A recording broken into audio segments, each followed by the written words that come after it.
नमस्ते दोस्तों, स्वागत है आपका हमारे YouTube चैनल पर। आज हम आपको हलहारिणी अमावस्या के बारे में बताने जा रहे हैं, जो 5 जुलाई शुक्रवार को मनाई जाएगी और इसका समापन 6 जुलाई को शाम 4:26 पर होगा। हलहारिणी अमावस्या आषाढ़ मास की अमावस्या को कहते हैं। हिंदू पंचांग के अनुसार आषाढ़ मास हिंदू वर्ष का चौथा महीना होता है। इस महीने की समाप्ति के बाद वर्षा ऋतु प्रारंभ होती है। धार्मिक रूप से अमावस्या तिथि को अत्यधिक महत्वपूर्ण माना गया है। साथ ही आषाढ़ अमावस्या को दान, पुण्य व पितरों की आत्मा की शांति के लिए जाने वाले धार्मिक कार्य विशेष फलदायी माने जाते हैं। यह अमावस्या किसानों के लिए भी विशेष महत्व रखती है, क्योंकि इस दिन हल और खेती में उपयोग होने वाले उपकरणों की पूजा की जाती है। इसलिए इसे हलहारिणी अमावस्या भी कहा जाता है। अमावस्या तिथि पर कई लोग अपने पितरों को प्रसन्न करने के लिए श्राद्ध कर्म करते हैं। इस दिन पितृ तर्पण, नदी स्नान और दान पुण्य करना ज्यादा फलदायी माना जाता है। इतना ही नहीं, यह तिथि पितृदोष से मुक्ति दिलाने में भी सहायक मानी गई है। अतः पितृ कर्म के लिए यह तिथि बेहद शुभ मानी जाती है। आज हम आपसे आषाढ़ मास की अमावस्या की पूजा विधि और कथा के बारे में भी संपूर्ण जानकारी देंगे और अमावस्या के दिन क्या करना चाहिए, क्या नहीं करना चाहिए, उसके बारे में भी विस्तार से बताएंगे। इस दिन ब्रह्म मुहूर्त में उठकर किसी नदी, जलाशय या कुंड आदि में स्नान करें और सूर्य देव को अर्घ्य देने के बाद पितरों का तर्पण करें। इसके अलावा इस दिन पितरों की आत्मा की शांति के लिए उपवास करें। इस दिन घर के मंदिर की सफाई और वहां दीप जलाएं। आपको बता दें, इस दिन भगवान शिव की पूजा अर्चना करने का भी विशेष महत्व है। इसलिए घर के मंदिर में भगवान शिव की प्रतिमा स्थापित करें। उसके बाद आप भगवान शंकर की प्रतिमा को तिलक लगाकर उन्हें रोली, नैवेद्य, पुष्प, अक्षत, धूप, मिष्ठान, फल, पंचामृत आदि पूजा की सामग्री अर्पित करें। पूजा की सामग्री अर्पित करने के बाद आप आषाढ़ अमावस्या के व्रत कथा का श्रवण करें और आरती के साथ पूजा का समापन करें। पूजा के बाद आप फलाहार ग्रहण कर सकते हैं। व्रत का पारण अगले दिन भगवान की पूजा अर्चना के बाद ही करें। अमावस्या के दिन शाम को पीपल के पेड़ के नीचे सरसों के तेल का दीपक जलाएं और अपने पितरों का स्मरण करें। आषाढ़ अमावस्या के दिन क्या करें और क्या ना करें। आषाढ़ अमावस्या के दिन दान पुण्य के कार्य जरूर करने चाहिए। इस दिन के किए गए दान पुण्य कई लाख गुना फल मिलता है।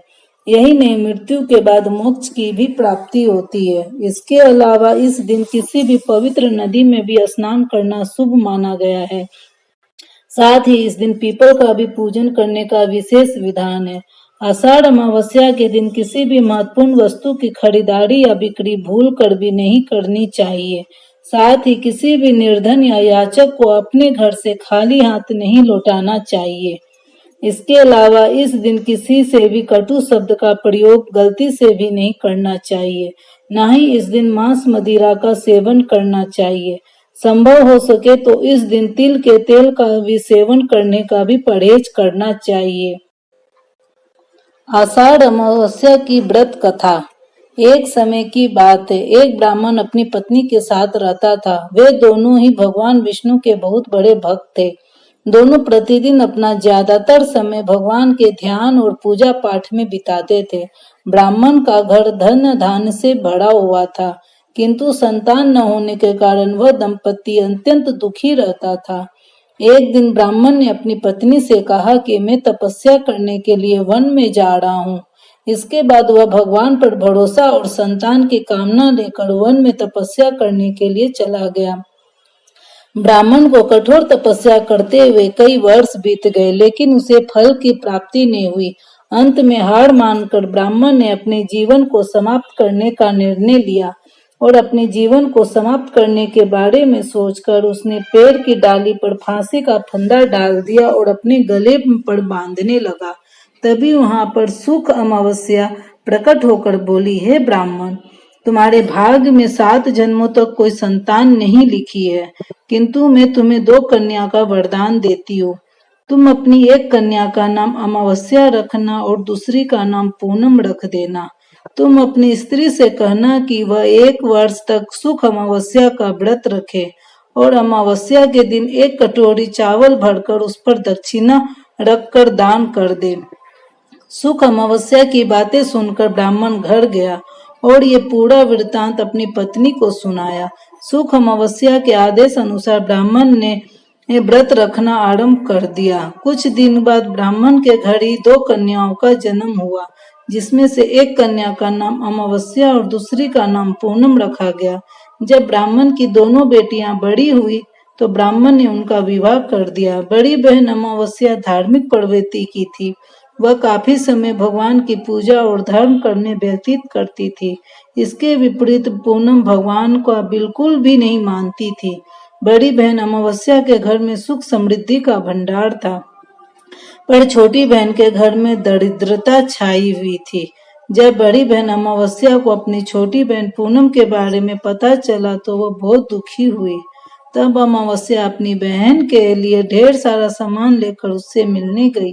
छोटी बहन के घर पहुंचकर अमावस्या ने उसे 1 वर्ष तक सुख अमावस्या का व्रत करने की सलाह दी। साथ ही अमावस्या के व्रत को विधि पूर्वक करने के बारे में पूनम को बताते हुए ये भी कहा कि तुम 1 वर्ष तक सुख अमावस्या का व्रत करना और 1 कटोरे में चावल भरकर उसे दान कर देना। ऐसा करने से तुम्हारे सभी कष्ट दूर हो जाएंगे और घर में सुख समृद्धि आएगी। पूनम ने अपनी बहन की बात को मानते हुए बिल्कुल ऐसा ही किया, जिसके बाद 1 साल के भीतर पूनम का घर धन धान्य से भर गया और उसके घर एक बेटे ने जन्म लिया।